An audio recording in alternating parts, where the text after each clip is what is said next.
Reasons for growth in public expenditure. इसके पिछले video में मैंने पब्लिक एक्सपेंडिचर के बारे में बताया था कि पब्लिक एक्सपेंडिचर क्या होता है, जो देश, जो गवर्नमेंट है खर्चा करती है। उसके दो भाग बताए थे।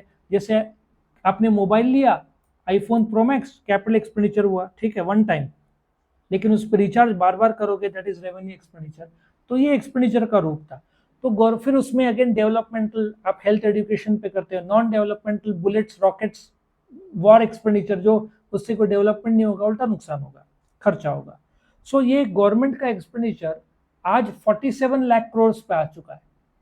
पहले ये मुश्किल से 1 लाख 2 लाख करोड़ होता था, बढ़ बढ़ के इतने सालों में आज 47 लाख करोड़ में आ चुका है। क्यों?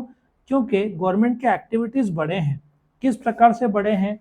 कोविड के बाद में देखो, हेल्थ, पहले सीट्स कम थे हॉस्पिटल जो है ना, अभी 1 लाख सीट्स है एमबीबीएस के, 15 लाख इंजीनियरिंग के सीट्स है, पहले इतना नहीं था।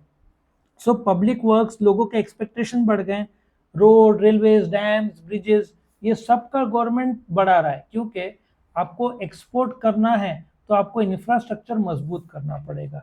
तो गवर्नमेंट ये सब जगह, प्लस चाइना से थ्रेट है तो रफाले खरीद रहा है, 50,000 करोड़ के रफाले खरीदे। सबमरीन 50,000 करोड़ के 6 सब रशिया से लिए थे, अभी खुद इंडिया में बना रहे हैं। अभी मरीन जो है ना, जो शिप रहते हैं, उसके लिए रफाले की बात हो रहा है। उसके बाद पॉपुलेशन बढ़ा है, तो कोविड के टाइम में गवर्नमेंट ने फ्री राशन जो हर महीने दिया था। अभी लाडली बहन योजना में महाराष्ट्र गवर्नमेंट दे रहा है। सेंट्रल गवर्नमेंट ने आयुष्मान भारत, जो कि फ्री मेडिकल, आपको विश्वास नहीं होगा, 70 से 80% गांव के लोग का मेडिक्लेम नहीं रहता है, तो एडमिट हुए तो वन टाइम मेडिकल एक्सपेंडिचर, और वो लोग कम से कम 10 साल पीछे चले जाते हैं।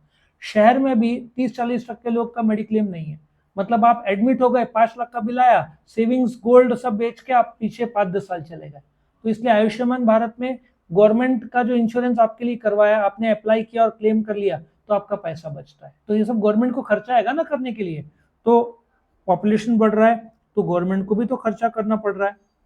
फिर ग्रोइंग अर्बनाइजेशन, आप देखो, जो गांव था धीरे धीरे शहर में बढ़ रहा है।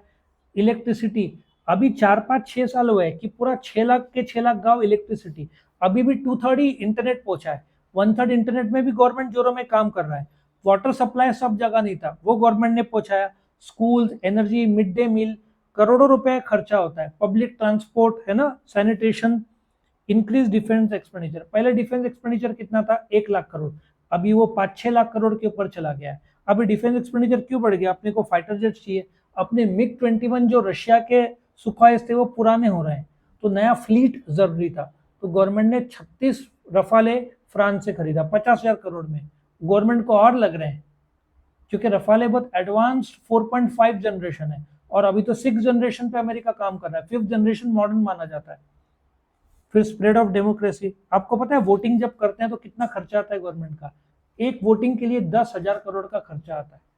एक अपने देश में वोटिंग करवाना है ना, तो डेमोक्रेसी बढ़ाने के लिए आपको खर्चा तो आएगा। सो डेमोक्रेसी के लिए आपको इलेक्शंस रेगुलर रखने पड़ेंगे, तो 10,000 करोड़ का खर्चा गवर्नमेंट ने किया था। फिर महंगाई, महंगाई बढ़ता है तो चीजें महंगे हो जाते हैं, और ये तो होना ही है, क्योंकि अभी गवर्नमेंट, सेंट्रल गवर्नमेंट ने बोला 1 महीने का बोनस जो है, 12 महीने का पगार में से 1 महीने का जो पगार होगा वो आपका बोनस होगा। महाराष्ट्र गवर्नमेंट ने 58 की एज 60 कर दिया, मतलब पगार और ज्यादा देना पड़ेगा, पेंशन तो कम हो जाता है। तो ये सब महंगाई के तौर पर आपको पगार भी बढ़ाना पड़ता है, गुड्स भी महंगे हो जाते हैं, ठीक है ना।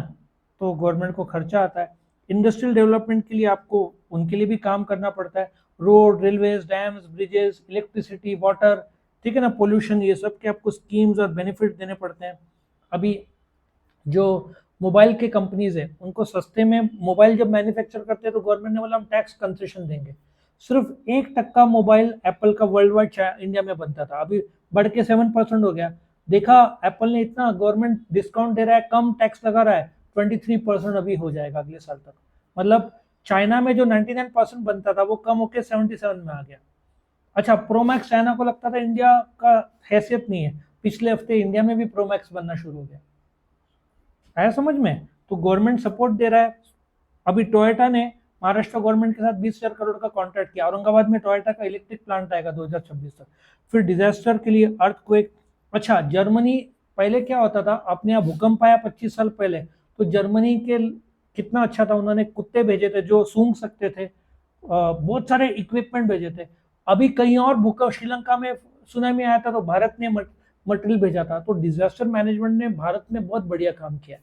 अभी वर्ल्ड में कहीं पे भी डिजास्टर होता है ना, इन्फ्लेटेबल बोट्स ले लो, मेडिकल का सामग्री हो, गवर्नमेंट ने बहुत अच्छा किया। इस पे गवर्नमेंट ने खर्चा ही नहीं, टेक्नोलॉजी अपग्रेडेशन करके डिजास्टर में बहुत बढ़िया काम किया। तो ये था आपका reasons for growth in public expenditure. तो खत्म होता है। Thank you for watching.